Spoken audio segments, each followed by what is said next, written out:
As Peter Suciu has reported, an argument is developing that the U.S. Navy ought to use the opportunity of the USS John C. Stennis, CVN-74, refuel to change the name of the aircraft carrier to something more appropriate for the current political climate. Stennis was an unapologetic racist and segregationist, redeemed only, in the eyes of the Navy, by his friendliness to greater naval appropriations. The problem with the Stennis name is not simply that it honors a dedicated white supremacist and defender of segregation, it is that few outside the United States, and indeed, few within the U.S., have any idea who Stennis was.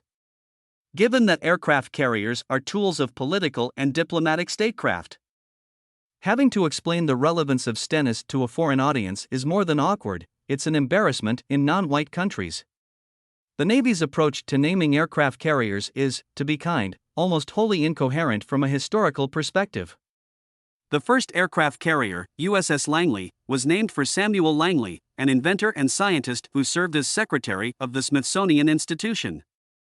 The next two carriers, Lexington and Saratoga, were named after battles in the Revolutionary War, a pattern followed by Yorktown, CV-5, and Enterprise, CV-6. Other early carriers were given names from U.S. naval history, including Ranger, CV-4, Wasp, CV-7, and Hornet, CV-8. From that point, the Navy has tacked between a variety of traditions. Fortunately, this means that there are multiple good options for renaming the Stennis. Beginning with USS Yorktown, CV-10, the United States Navy began to name aircraft carriers after previous carriers that had been lost in combat. USS Hornet, CV-12, USS Lexington, CV-16, and USS Wasp, CV-18, followed this tradition.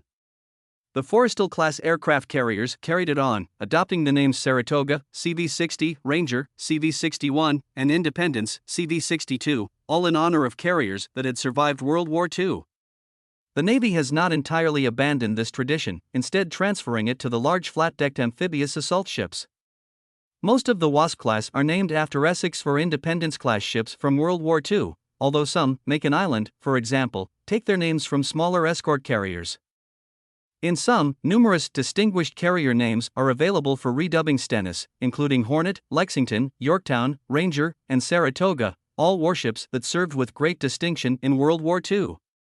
USS Coral Sea, in honor of the Battle of Coral Sea and also of the Midway-class carrier that served from 1947 to 1991, is also available.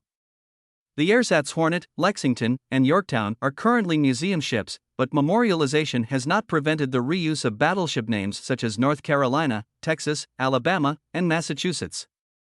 Beginning with USS Franklin Roosevelt, the second ship of the Midway class, the U.S. Navy began to name aircraft carriers after presidents.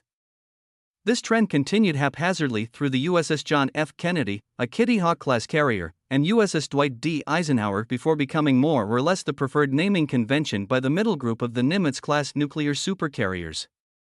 CVN-78, the lead ship of the latest class of supercarriers, is named in honor of Gerald Ford.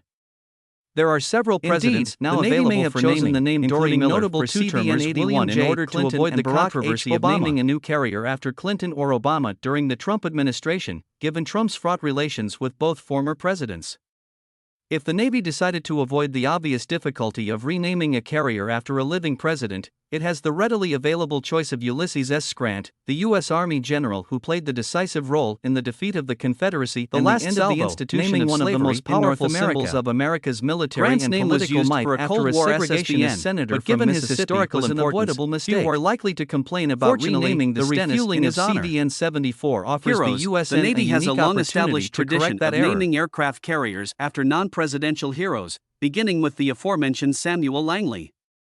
Other carriers, including Franklin, CV-13, Hancock, CV-19, Wright, CVL-49, Forrestal, CV-59, and Nimitz, CV-68, followed this convention.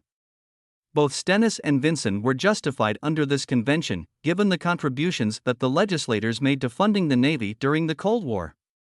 Doris Miller, CVN-81, named after a Congressional Medal of Honor winner from World War II, follows this tradition. U.S. naval history offers many examples for giving Stennis a more appropriate name. USS King, after Fleet Admiral Ernest J. King, has been available since 1991. However, in accordance with the example set by Dory Miller, which recognized underrepresented minorities in the U.S. Navy, the best option might be the USS Ernest J. E. Evans, captain of the destroyer USS Johnston at the Battle off Samar. Evans, a Naval Academy graduate who was three-quarters Native American, won the Congressional Medal of Honor but lost his life in combat against a massively superior force of Japanese cruisers and battleships.